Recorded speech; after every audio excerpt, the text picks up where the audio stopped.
Hello friend, ঐশীস কিচেনে সবাইকে জানাই স্বাগত। আশা করছি আপনারা সবাই ভালো আছেন, সুস্থ আছেন। আজও আমি একটা নতুন রেসিপি নিয়ে চলে এসেছি। আজ দেখাবো কচুর গাঁটি দিয়ে চিংড়ি মাছের ঝোল। আপনারা দেখুন আমি রেসিপিটা কিভাবে করি। গ্যাসে একটা কড়া বসিয়ে দিলাম, এর মধ্যে দিয়ে দেবো সর্ষের তেল। তেলটাকে গরম হতে দেব। তেলটা গরম হয়ে গেছে, এর মধ্যে আগে থেকে নুন হলুদ মাখিয়ে রাখা চিংড়ি মাছ দিয়ে দেব। চিংড়ি মাছগুলোকে এবার ভালো করে ভেজে নেব। এই কচুর গাঁটি দিয়ে চিংড়ি মাছ খেতে খুব অসাধারণ হয়। আপনারা অবশ্যই বাড়িতে একবার করে দেখবেন, আর কেমন হয়েছে আমাকে কমেন্ট করে জানাবেন।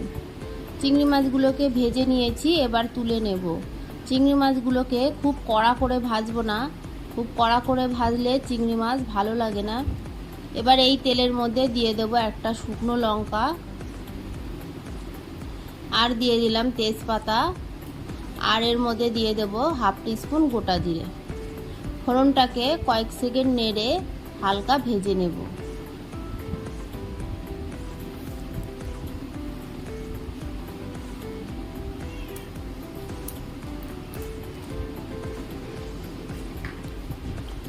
ফোড়নটাকে ভেজে নিয়েছি, এবার এর মধ্যে আগে থেকে সিদ্ধ করে রাখা কচুর গাঁটি দিয়ে দেব। কচুর গাঁটিটাকে ভালো করে এবার নেড়ে নেব। ভালো করে নেড়ে নিয়ে এবার এর মধ্যে দিয়ে দেব চেরা কাঁচা লঙ্কা। ঝালটা আপনারা আপনাদের পরিমাণ মতো দেবেন।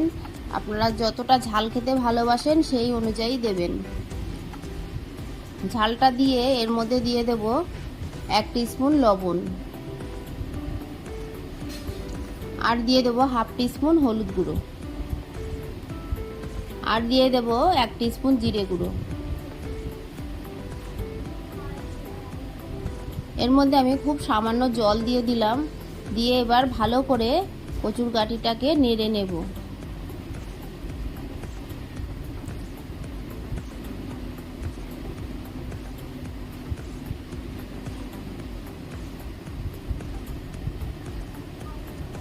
কচুর গাঁটিটাকে 1 মিনিট মতো নেড়ে নেব, খুব বেশি নাড়বো না, আগে থেকেই সিদ্ধ করা আছে। এবার এর মধ্যে দিয়ে দেব জল।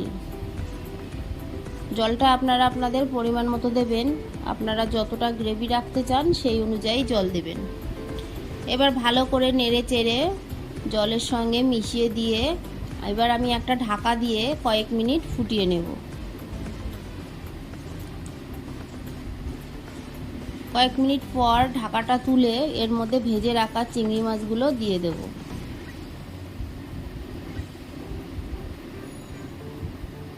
চিংড়ি মাছগুলো দিয়ে আবারও ঢেকে দিয়ে কয়েক মিনিট রেখে দেব।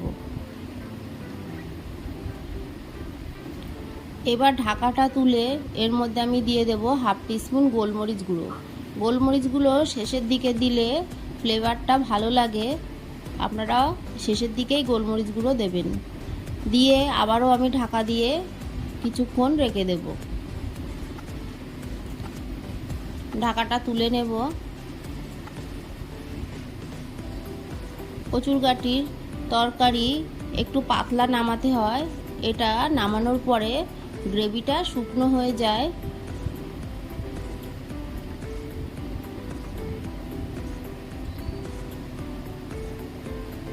নামানোর কিছুক্ষণ আগে আমি এর মধ্যে দিয়ে দেব হাফ টিস্পুন ভাজা জিরের গুঁড়ো। শুকনো খোলায় ভাজা জিরে গুঁড়ো করে নিয়েছি।